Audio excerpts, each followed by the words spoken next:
now listening to the Dad Rules Podcast with your hosts, Mario E. and Kid. Welcome back, everybody, to another episode of the Dad Rules Podcast, where we help you dad better. I'm one of your hosts, Mario E. and Kid. What it do? Not much, man. Let's get to the topic. All right. So today's topic is don't put all your eggs in one basket. I know most people have heard of that expression before. So today we're talking about weighing alternatives and not putting everything into one particular thing. All right. So, Kid, you want to start us off? Yeah, I'll go. I started thinking about, not putting all your eggs in one basket. And I started thinking about something that my dad told me as a kid. And he would enforce this all the time. Every time I started doing something new or started perfecting a skill or was getting involved in a new activity or anything, he would always say, "That's good. You need to be well-rounded."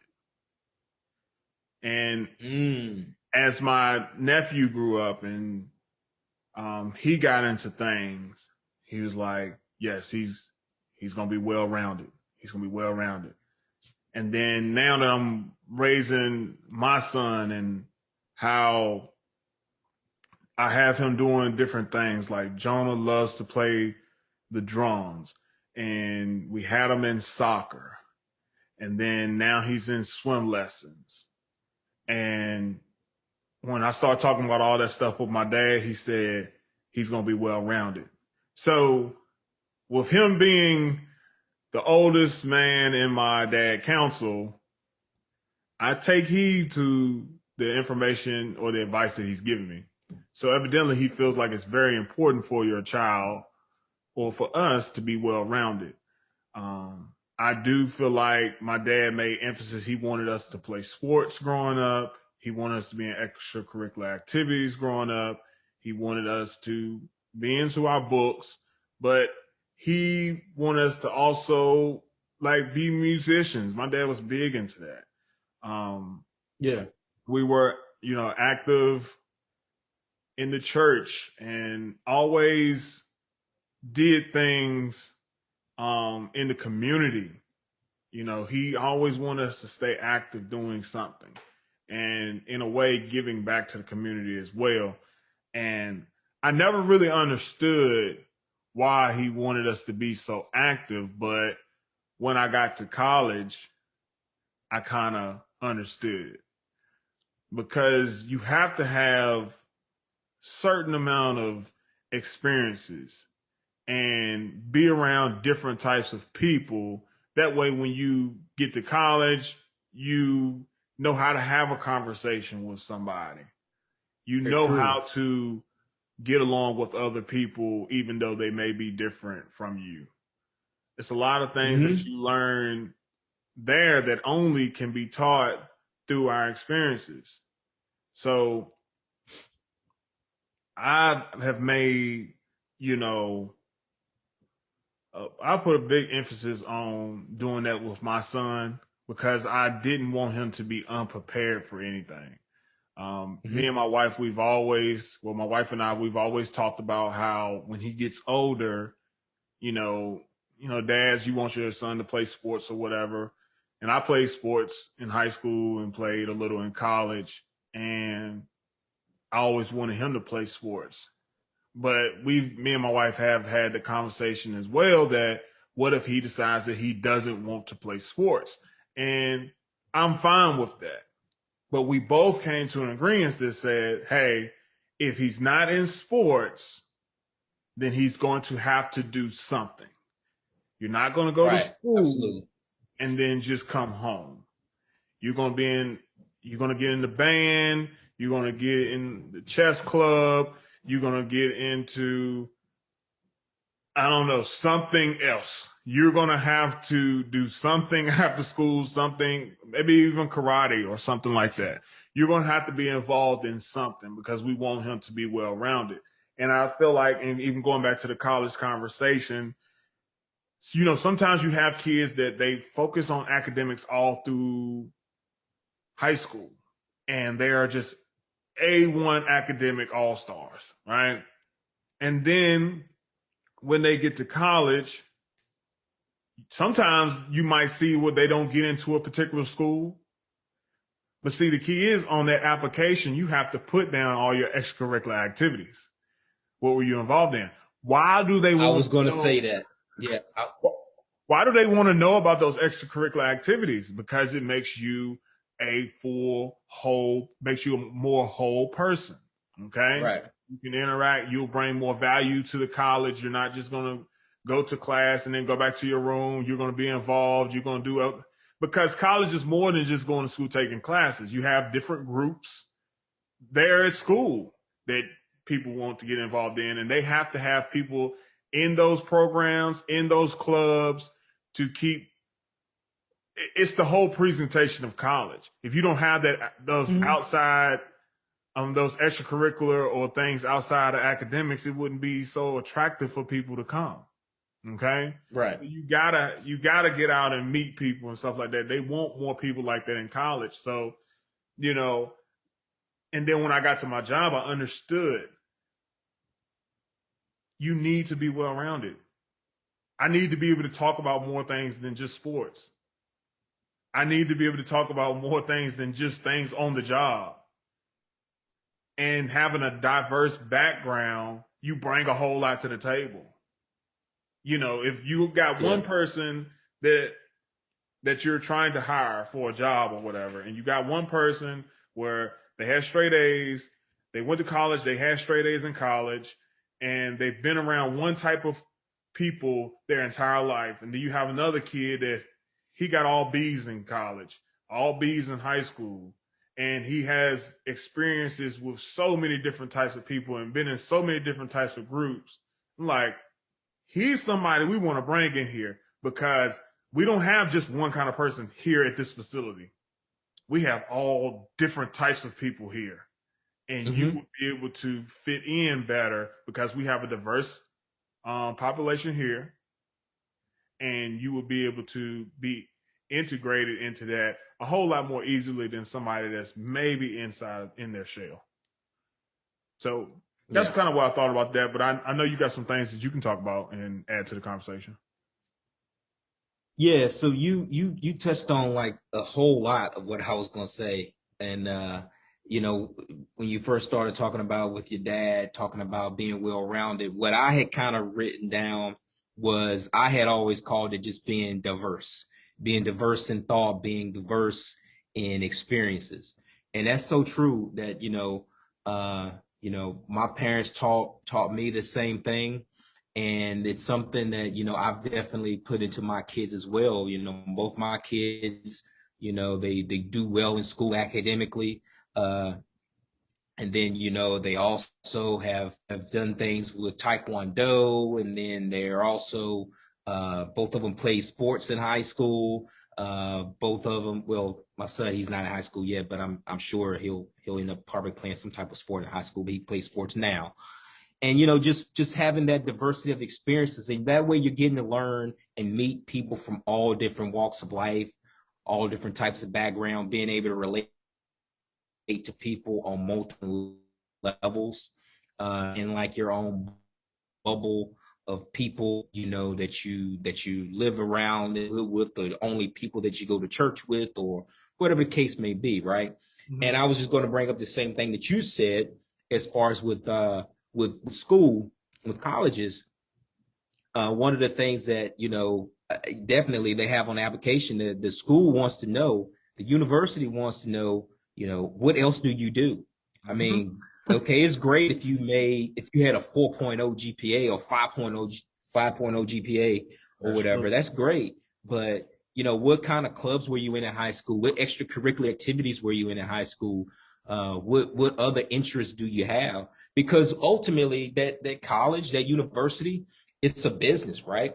And so they're looking for ambassadors to go into the workforce, to go into the real world and represent that college. Excellent. And so when you're in the workforce, when you're just kind of, wherever you are, and those conversations come up. Oh, where did you go to school?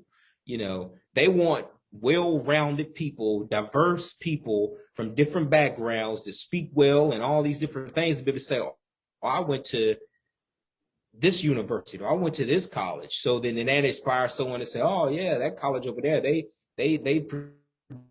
produce, uh, not just academically, but athletically and just from a humanity standpoint. So they don't want that college does not want you to put all your eggs into the one academic basket, right? They want you to be well rounded. And even think about it. We're talking about don't put your eggs in one basket, right? I say that also with applying for colleges. Did you apply to just one college, or did you apply to a couple colleges? Yeah. Why didn't you apply to just one college? Why? Because anything can happen, right? Yep. You saw a plethora of colleges that you were interested in. You didn't just say. Now I know some people who they only applied to one school because it was their dream school and it was that or nothing. But I know that it was against what their parents wanted them to do.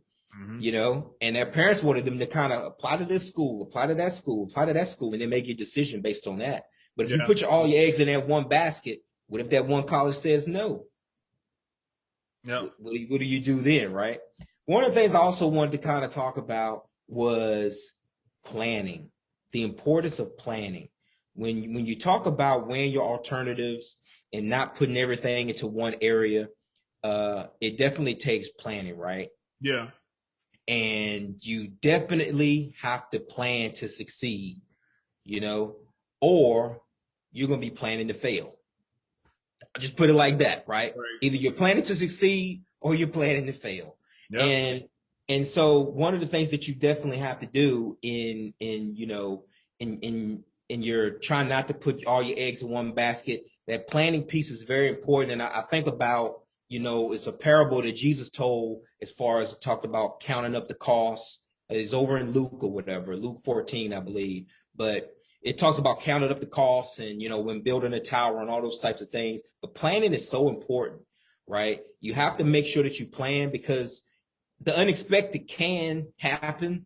And, Murphy's Law, what can go wrong will go wrong, all those types of things sometimes. Yeah. But you just have to make sure that you don't, when you're thinking about if you're going into a business venture, go in with eyes wide open and think, okay, this is my plan, this is my goal. But if this happens, this is how I'm going to adjust. If this happens, this is how I'm going to bounce back. Things like that. Because otherwise, if you go in with just, one thing, if it doesn't work out, then you're kind of stuck.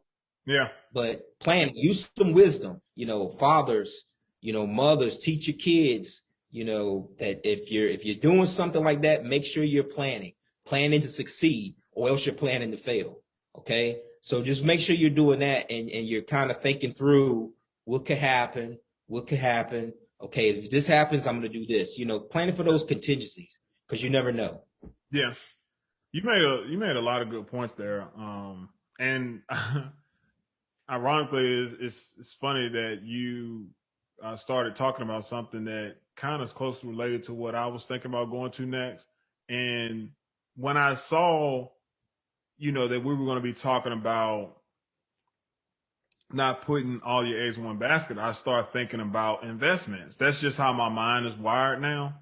So that was like the first thing I went to, and I said, as fathers, it's our primary job to teach our kids about financial literacy as well as investing and saving money. And that's where I feel like allowances come into play.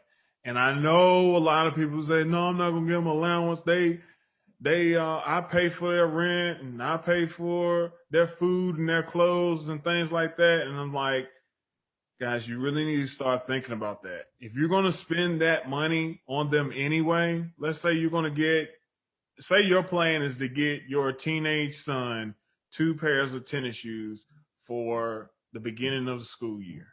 Okay. And you already pretty much got that money set aside that this is what you're going to use to pay for his tennis shoes. why not give him half of that week by week? Not half of it, but I'm just saying, like, if you're going to give him a pair of shoes, why don't you just divide that amount of money up into even 1 month and say, I'm going to give you a little bit of money. If you really want these shoes at the end of the month, I'm going to get them for you. I mean, you can use the money to do that. That way that they learn by giving them little at a time, they learn how to save that money and know how to make judgment when it comes to their money. And also, you know how big of just let me just say this real quick. Do you know how big that is, what you just said? That right there, it is so much of a learning opportunity for our kids. yeah. Just a simple an allowance. Mm-hmm. Even if it's, I'm just, if it's, your son is 4. Mm-hmm. If you gave him, $5 a week, that gets him in the mindset of, this is what money is. This is what money can do for me. This is how I need to treat money. All those types of things. No matter how old your kid is, and that is so important. It's so much of a learning opportunity and a learning tool that you can use for your kids as far as having an allowance. It doesn't have to be something big. It could be just something just enough so that they understand the importance of money. And it's just huge. I just wanted to say that real quick. And it's like, the thing I don't get either is, like, you have to teach your kids to budget. And well, my child is going to be a millionaire when they get older. Okay, that's fine. Even being a millionaire, you need to know how to budget your money. Mm-hmm. Everybody should be living on some type of budget. Okay, if you're a millionaire, you can't spend $200,000 a month. If you're a millionaire and you got $1 million and that's set and you have no other streams of income coming in and you spend $200,000 a month, you're going to be broke before 6 months comes around. That's right. So it doesn't matter how much money you have to budget whatever you have. So with our kids, if we can teach them how to budget that money, not putting all, and even with investments and things, and I'm not a huge advocate of the stock market.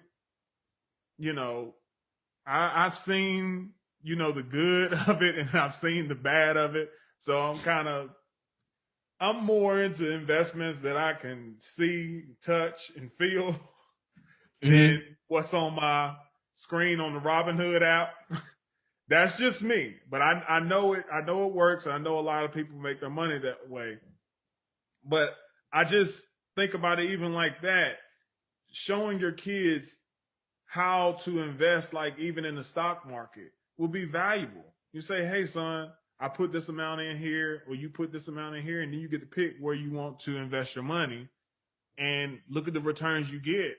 When the stock does good, you'll get a little bit here, a little bit there. You see how that money is working for itself.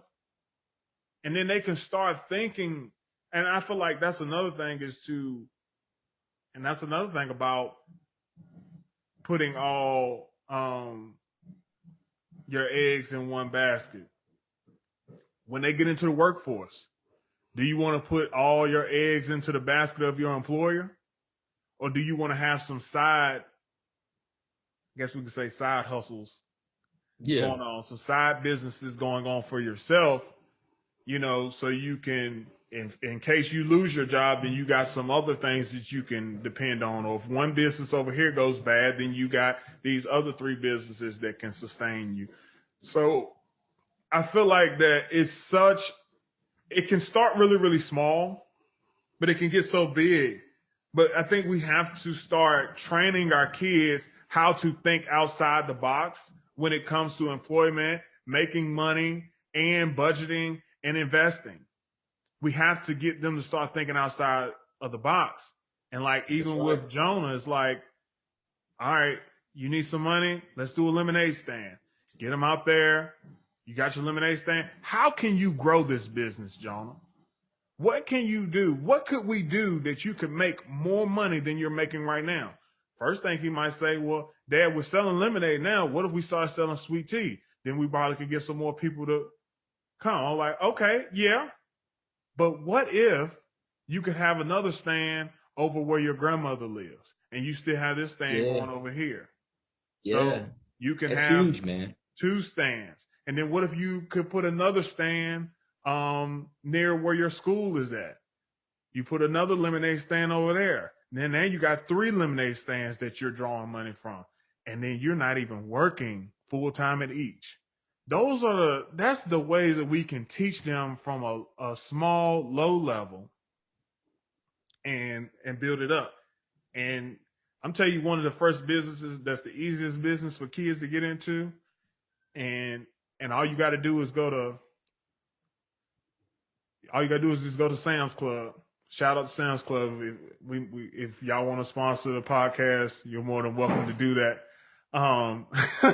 But just going to Sam's Club and going to get the candy bars over there, and teaching your child, say, hey, this costs $10 a box.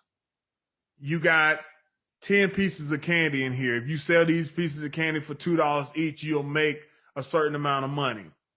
Man. And then you can tell them, hey, you want to make more money? Well, your best friend next door, he wants to make some money too. You get him a box, let him go sell the candy, and you pay him a percentage, or you pay him half of the profit. Like, you have to teach your kids how to do this, man. They need our help. They need our help because society is telling them, hey, man, go get a job. Go get a job and work, you know? So, yeah. Oh, I love that, man. I love that. Yeah, you're right. I had like 20 different things going on when you were saying that, but yeah, you're right though. You're absolutely right, man. You got, and it's so simple to do. yeah. It's so simple to teach our kids those things, but I don't know. Sometimes we just don't. But it's so simple to teach our kids that, and it's just about, you know, not relying on just one thing. You know, it's messed up, man, where I've seen people work at places for 30 years. Yeah. Bro, I've seen people work at one building for 30 years, 20 years, 15 years, and that building or that place of employment says, we're closing the doors today. And it's so sad that you see those people now, they come to you know, to my workplace or to my company or whatever, and they put their everything into that one place, you know, and they didn't have anything else. And it's so sad when those things happen, right? Where, you know, they put all their eggs in one basket. Yeah. And that one basket let them down. That one basket fell, or those eggs fell out of that one basket, and it's like, man, you know, and you just got to have some diversity of multiple streams of income, like you talked about, and just have some ingenuity. It's tough, man, but you know, those little small lessons can definitely help your kids be set for that next generation, for your legacy to, you know, hey, you know, they've been like that, you know, and that's progression that we want to see. And I think it's so, you know, when I'm sitting down and if I'm interviewing somebody and they're like, you know, yeah, why are you interested in coming here? And, you know, oh, well, the last place I worked, you know, they shut down after X amount of years. And it's sad, man. Yeah. And we just have to have a different way of thinking about things. Yeah. You know? Yeah. Because, and that's another thing too. Like, I know sometimes I had a recent experience where a young man was coming to me and talked to me about an investment, and I just tried to drop some knowledge at him and just told him, you said, it's good that you're investing. I'm glad you got that mindset. And I just, you know, encouraged him and told him, like, man, you know, it's nothing wrong with what you're doing. I said, just make sure that you continuing to invest in smart investments, secure investments. It's okay to take risk, but those risks need to be calculated. Nobody's saying that you need to take all of your life savings and dump it all into one investment. That's where you mess up at. And even the groundwork for like mutual funds, you think about that and how they may take 5 different businesses that they invest your money in. That's because if one business goes under, then your whole investment doesn't just crumble to the ground. It's all about diversifying your investment. And I feel like we have to be like that with our kids. Now, I feel like that there's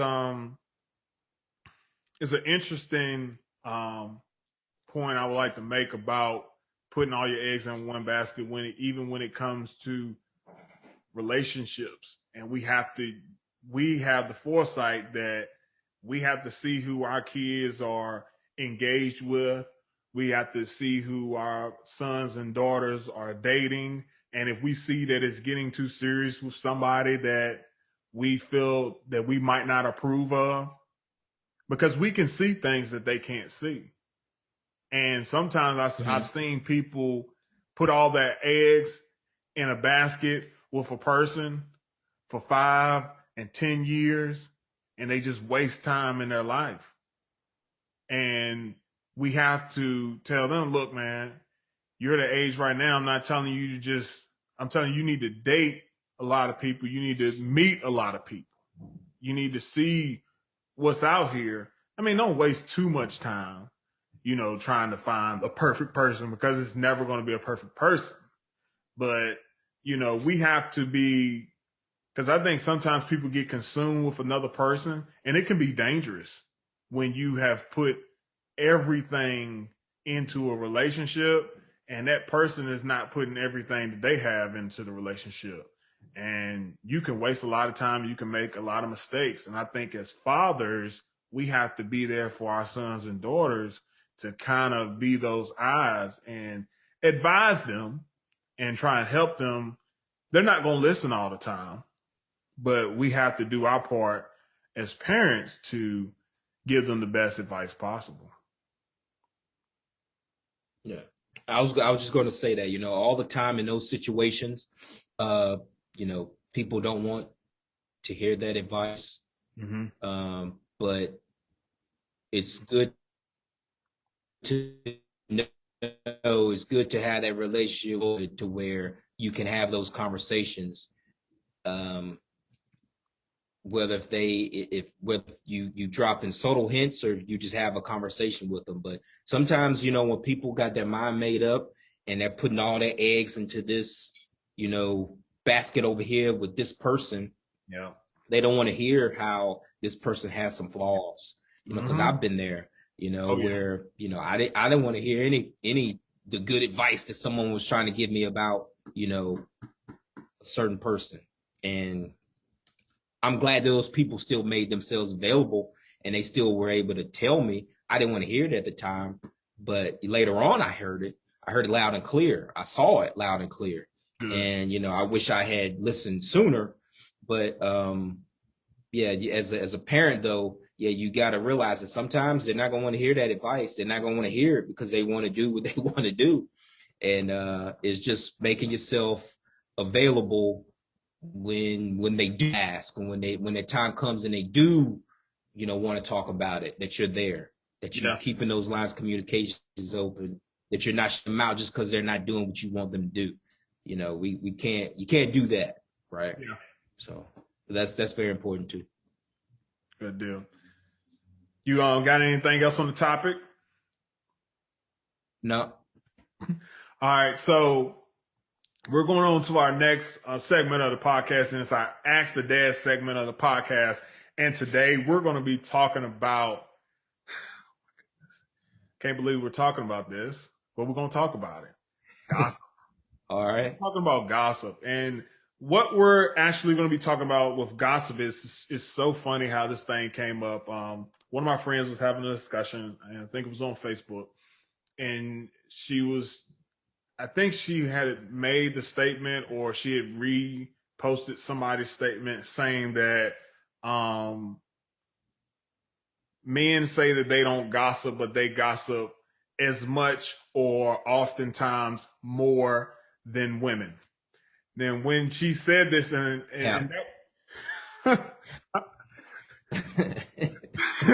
she said this, the thing that intrigued me so much was the comments below, and how it was so many women that were in agreement with this. and I'm not sure how many men were really in agreement with this, but I I felt like this was something that we definitely needed to talk about. We needed to talk about first establishing whether men indeed gossip, and we also need to discuss how do we advise our sons as well as daughters about gossip. Now, when I say daughters, I, I don't know how I'm not a woman, so I don't know how women maneuver around this topic of gossip. But as a man, I cannot look at you with a straight face and say, yes, I love to gossip. No, I'm not going to call Mario E and say, hey man, tell me the tea. No, that's not how we do. That's not happening. And then my man Damon Dash, he always says, do not be a chatty patty. With that being said, I do feel like that men from time to time do discuss issues. I do feel like there is a need for men to discuss issues. I don't feel like it should be messy. I don't feel like it should be sloppy. I feel like it should be a direct conversation. The thing about men, and this is just me, and I'm speaking for myself, and people in the comments can tell me how you feel. But I look at it like this. If I get on the phone and I call Mario and we're discussing an issue about another man or something like that, or something that happened or something that was going on, I'm prepared that whatever I say on the phone with him, with Mario, then the person that I may be speaking about, I can say whatever I said directly to them and be direct with my delivery. I don't know if, to me, I just always seemed like gossip was something that people said behind people's back, but then when they got to that person, they don't carry that conversation the same way. But a lot of times when I'm having a conversation, that same energy that I have on the phone, if that person was right there, I would have that same energy. That's not to say that I'm just this tough guy or anything like that, but I just feel like that's the type of things that men do. And I've had a situation here recently where I had a group of friends and we kind of had a mix up. And sometimes it is best to really talk, I wouldn't say so much about that other person, but discuss the issues that you're having with that person to get that perspective from another friend to kind of say, hey, did you see it like that? And then the thing about the circle of friends that I have is that that person would say, man, we all need to have a sit down. We all need to have a talk about it, And it went on that we actually did have a talk about it. And everybody got on the phone and we were able to really hash things out and put everything out there on the line. And everything that I don't even like using behind the back, because it's just like you just discussing things. And everything that I discussed, I didn't hold back when I got in front of that person. So is that really coming from a bad place? Is that really gossip? When, I don't know, when you really, at the end of the day, you have that person's best interest at heart, but you just being firm and direct when you talk to them and really trying to get to the bottom of things. Now, if it's something that happened, I mean, I just feel like it's just exchanging information on something that happened. Like, I don't feel like it's a whole giggly, like, oh my gosh, man, guess what such and such did, bro? This is this and this is that. Like, I don't feel like that's what we sit around and do. Yeah. I feel like we talk about things. There's other things that even me and you talk about. And it's like, it just comes from a different place. Yeah. Because sometimes it'd be like genuine people that you really care about and you love, that you find out something about, man, and it can be hurtful for you. And be like, man, you know what? And you know I love such and such to death, man, but that just happened, man. Like I don't know. And me and you had a situation like that recently. It was like, Yep. man, I'm praying for them, man. Like that's tough, man. Yeah. You know that they going through Yeah. that, you know, right now. Yeah. But I just don't So get to caught up me, into that. yeah. So here's the way I look at it, right? So I think we all have I like when I think about gossip, I think about the teenage girl on the phone. Yeah. Girl, did you hear about what such did? That's what I think about when I think about gossip. And no, the guys that's in my circle, we don't do that. Yeah. Okay, I don't think I've ever called you and the first thing I say, yo, kid, did you hear about? I ain't never done that in my life. You have it. Never. Like that. Nah. And if I did do that, you probably be looking at the phone like, man, what you on? You know, if that did happen, right? And vice versa. If you call me and the first thing you say, bro, did you hear about? Man, don't call me with that mess. You know, that's how I probably would, you know. So no, I don't, if that's how I look at gossip, right? Yeah. But there are times, yes, like you said, when we talk with other guys or you and I are talking or whatever, and we're talking about situations that are happening that just happened, and we're talking about it. And to me, that's not necessarily gossiping. Okay. Yeah. Now, here's the way I define gossip though. Rumors, hearsay, and all that stuff, that's gossiping. Okay. That's to me, that's gossip. If we're talking about something that happened that's confirmed, and we're talking about how we feel about it, and how is it that, you know, man, like the situation you were talking about, you know, like we're like, you know, genuinely hurt that this happened to someone that we know, you know, that's to me, that's not gossiping. What we were doing at that time, that wasn't gossiping. Now, if I'm calling you and it's like, man, I heard such and such, when you get to I heard, if you don't know, that's gossiping. You spreading gossip. You know, if I call you with the intent to tell you something that I heard that I don't know that's true or not, to me, that's gossiping. And now, do men gossip? Absolutely. I know people that do gossip. I know men who have said stuff like, you know, hey, what's the gossip for the day? And I'm like, are you serious? Yeah, I know of some people that have done that. And to me, this is like, bro, like, serious, you know. But if you're asking me, have I ever, you know, dabbled? I'm gonna use it like that. Have I ever dabbled in gossip? Like, I heard this. Yeah. I think everybody has it to some degree. That's what I whether heard. you're the one spreading it or if it came to you, because sometimes we think about what we do now, right? How many times do you know Kanye West personally?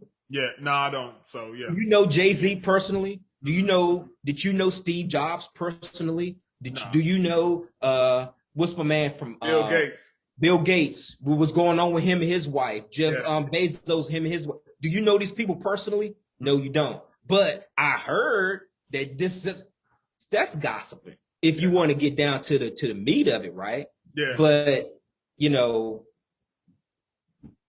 I don't sit back and make it my everything. You know, like I'm not, oh, I heard this, you know what I mean? So it's one of those things you guys can be careful with, because gossiping is real and you can get caught up in it.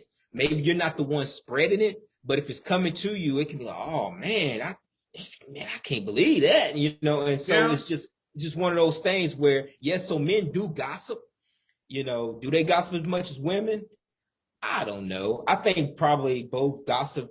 You know, man, it should not be. It should not be, man. It should not be as much as women, man. Like seriously, man. Like I don't know. Like I guess like as a kid too, when I was younger, it's like if you came to me, you was like, man, I'm thinking about talking to this girl or whatever, and then I know her, and I'm like, I don't know if you ought to do that, man. I heard this.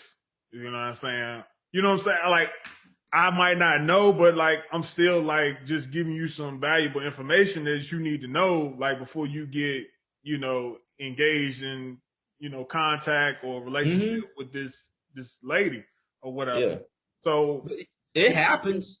we kind of, I'm gonna tell you this. I don't know what the rules are for women. I can't speak on women. We would have to get a woman to come on here and talk about, what they really feel like gossip is. But I don't long for gossip. I don't.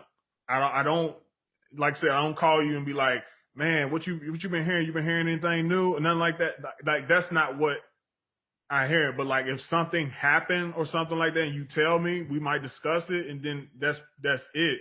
But like I'll tell you right now, men are not going to go to each other talking a whole lot of crazy stuff to another guy because there's always a chance that that word that you say will get back to that other person.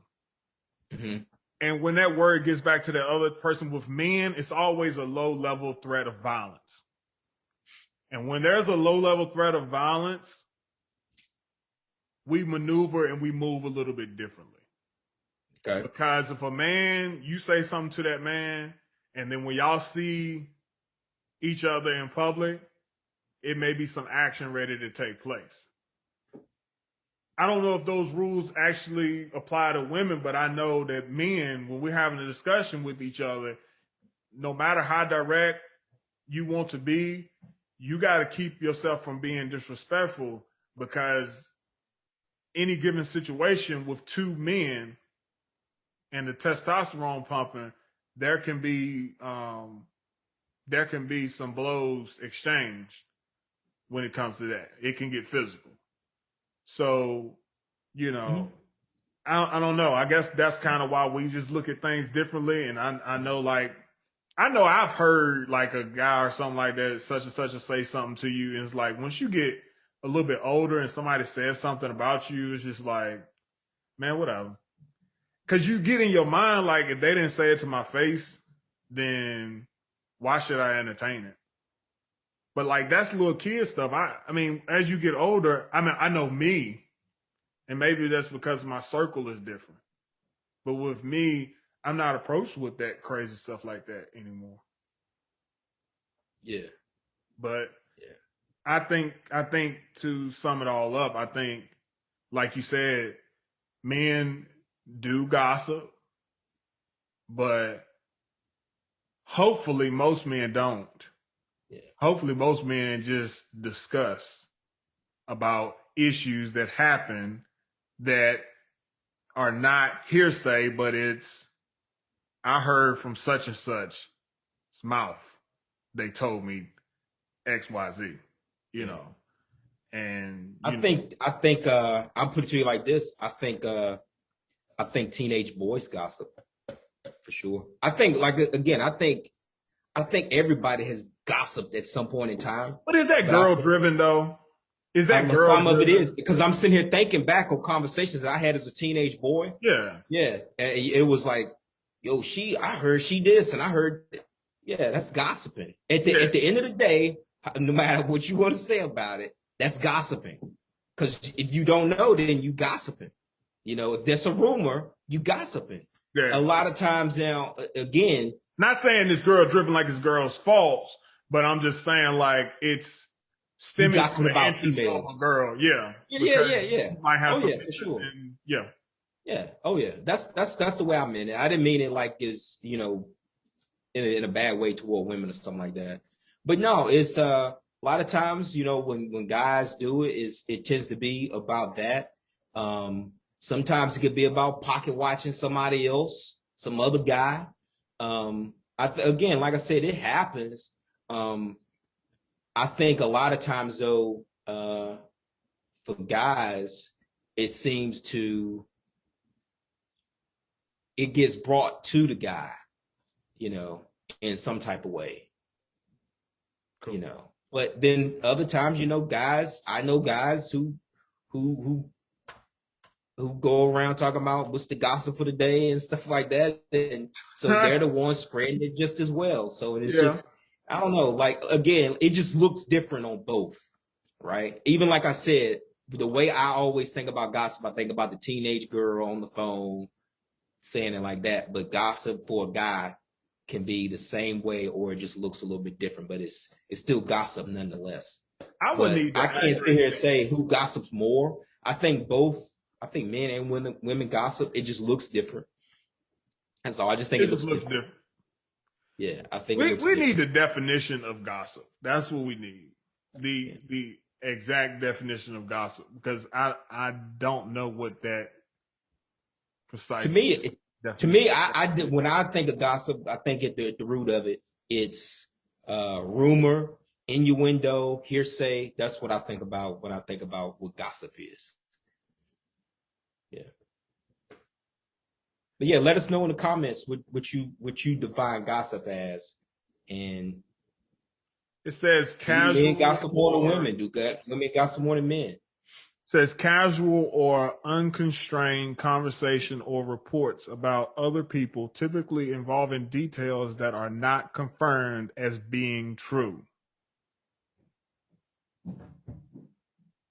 If you're talking about Rumors. facts, then that's not gossip. It has not been gossip is that it hasn't been confirmed that it's true. But how often do we discuss something that has not been confirmed as being true?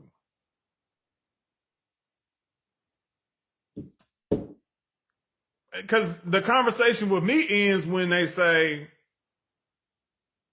I don't know, but this is what I heard. And I'm like, well, has that been confirmed? Like, do you know that that's it? No, I don't know. I just, such such from her, such. You're not credible. So it ain't worth talking about. Right. So I don't know. But you got anything else on the topic? No, I don't. All right. Well, it's Mario E and Kids signing out.